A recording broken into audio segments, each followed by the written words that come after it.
Et salut tennis et bienvenue dans cette nouvelle vidéo. Je vous présente le livre L'athlète intérieur de Dan Millman. Et oui, le même auteur qui a écrit Le guerrier pacifique dont je vous ai fait un résumé. Vous pouvez aller cliquer sur YouTube. Et c'est un de mes livres références. Ce n'est pas un livre de tennis. Je l'ai lu quand j'avais moins de 20 ans et c'était un choc pour moi à l'époque. Bon, entre 10 et 15 ans sont déjà passés depuis ma première lecture. Et je peux faire une analyse un peu plus objective maintenant, alors qu'avant c'était mon livre genre préféré, un truc de dingue, monstrueux, que je recommandais à tout le monde. Alors d'abord on commence par le contenu. Première partie, comprendre les véritables enjeux. L'auteur parle des lois de la nature qui sont appliquées au corps et à l'esprit. Le pouvoir de la conscience pour changer. Et enfin la grande importance de la préparation. C'est une idée clé du livre. Et tout de suite voilà des idées vraiment que je trouve géniales. Deuxième partie, développer les aptitudes mentales, émotionnelles et physiques. Pour le mental, avec le recul je trouve que ça reste quand même assez limité. Mais pour moi à l'époque c'était génial. Il parle de l'image réductrice de soi, la peur de l'échec, l'autocritique destructrice et l'importance de la concentration totale. Bon, même si je trouve que le contenu est un peu réduit, le contenu quand même est super intéressant et mérite notre attention. Les aptitudes émotionnelles sont encore plus réduites, avec simplement un exercice de détente du corps et avec de la respiration. Bon, c'est déjà important la respiration. En revanche, le contenu sur les aptitudes physiques est très complet et assez novateur pour l'époque. À l'époque, on parlait beaucoup de performance et lui, il reste au contraire sur le bien-être, sur le travail dans sa globalité.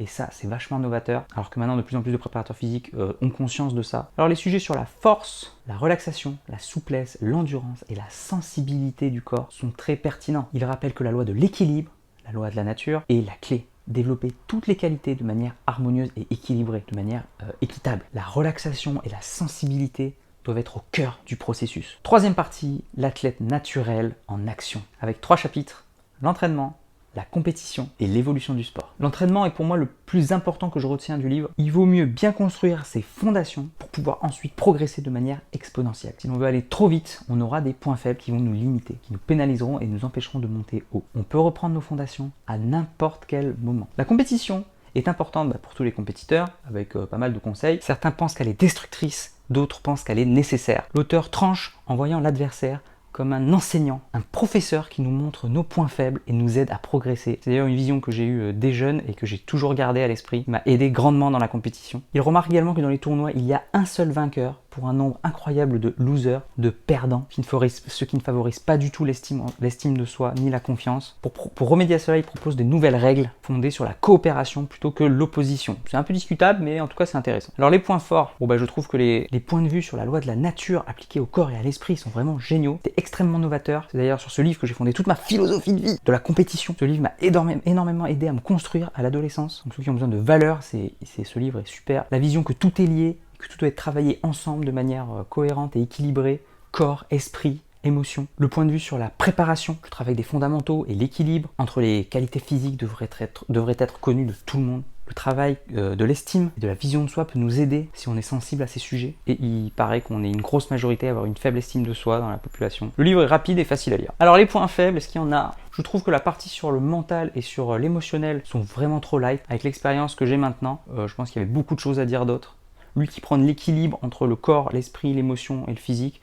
Là dans les chapitres c'est pas du tout le cas, c'est très rapide sur le mental et l'émotionnel et le physique est énorme. Visuellement le livre n'a vraiment rien d'attrayant, il y a quelques schémas par-ci par-là mais voilà. Après il est bien espacé, il est facile à lire et agréable donc ça va. Peu de graphiques, beaucoup de texte. Alors à qui ce livre est-il destiné? Il est destiné à tous ceux qui veulent trouver un équilibre entre leur esprit et leur physique et ceux qui aiment bien les idées out of the box, penser en dehors du système. Bon maintenant c'est devenu un peu plus normal mais à l'époque c'était quand même novateur je trouvais. Il est pour tous ceux qui veulent faire du physique et oui il est très bien documenté là-dessus ou ceux qui sont préparateurs physiques. Il y a beaucoup de bons conseils dans ce domaine je trouve. Il est pour tous ceux qui cherchent du sens à la compétition ou qui veulent une alternative. C'est pour moi un autre point fort du livre.